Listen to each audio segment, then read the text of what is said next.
face aux enjeux de la reconstruction du Gabon à l'aide de la transition, que les filles et fils du canton Elelem, résidant ou de passage dans le Grand Libreville, ont pris part à une importante réunion à la Chambre de commerce pour être éclairés et sensibilisés sur le vote référendaire du mois de novembre qui se pointe à l'horizon devant un panel riche. La concorde et la fraternité, éveille-toi Gabon, une heure se lève, encourage l'ardeur, qui vive nous soulève, c'est enfin notre sort vers la félicité, c'est enfin notre sort vers la félicité.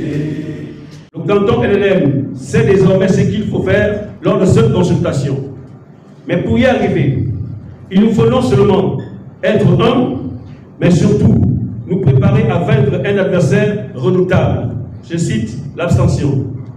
Suite à ce qui précède, nous sommes donc tous concernés et impliqués, que chacun de nous se concentre sur son bureau de vote, identifie et sensibilise toute personne inscrite sur la liste électorale, que chacun reste vigilant et à l'écoute. Honneur et fidélité à la patrie, nous vous remercions. Après la présentation du panel, suivi d'honneur à la nation et la déclaration, Edgar Ouno, Guy Patrick et Komzen et un panéliste ont donné leur avis et sentiments au sortir de cette rencontre. Il faut qu'on arrive à marquer le pas et accepter qu'on a passé le 30 août et qu'on est tous dans l'esprit de la transition. Donc l'idée c'était de partager avec eux cet esprit de transition, de partager avec eux une idée d'une synergie unitaire et de voir ensemble comment on peut être présent dans ce processus de transition. Et on a fait comprendre qu'au-delà de tout bord de cette nature que ce soit, le canton de Mafouin était pris un peu à la remorque des autres cantons du département. Et il faut admettre que nous-mêmes nous avons été responsables de ce jeu-là. Et il est temps qu'on se prenne nous-mêmes en main et qu'on assure. L'important c'est que le canton elle ne part dans ce rebord jusqu'à là. Donc nous nous sommes organisés afin que chaque village puisse être représenté au maximum, que nous puissions faire les échanges qui puissent nous permettre d'aller dans le sens de soutenir le référendum qui arrive le 16 novembre prochain. À cet effet, il est question que nous arrivions à expliquer l'avantage que nous avons avec ce référendum, avec cette nouvelle constitution qui va constituer pour nous une nouvelle république.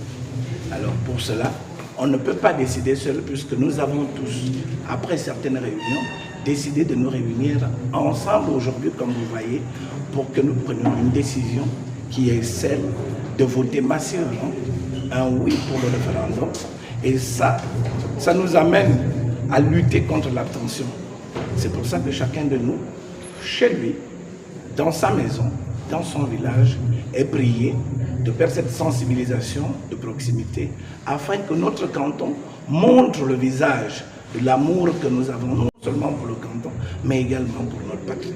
Vous voyez la salle, alors on est éveillés nous tous. Et ça fait du bien que des frères et sœurs se retrouvent, comme on le dit dans la Bible. Et ce que nous avons partagé là, c'est le bien de tout le monde. Et nous sommes tous contents que lorsque le gong sera sonné, nous allons tous partir sur une même direction. Nous avons longtemps été divisés avant le 30 août par des positions politiques divergentes. Et donc, à l'heure de la transition, les filles et fils du canton et l'homme ont décidé dorénavant de marcher main dans la main. De marcher main dans la main pour soutenir les actions du CTRI, de soutenir l'élan de solidarité qui se construit autour du président Oligui. Nous avons longtemps souffert à cause de nos positions politiques. Il est plus que urgent aujourd'hui que les filles et fils du canton et l'homme marchent main dans la main comme un seul homme pour le rayonnement de notre beau et cher canton et l'homme. Nous notons que c'est dans une ambiance cordiale, fraternelle, retrouvaille, suivie des échanges interactifs, que cette rencontre d'unité des filles et fils du canton et l'élève autour de la vision du CTI, sans distinction de parti politique, religion ou classe sociale, que le résultat de votre référendaire déterminera la position socio-politique du canton.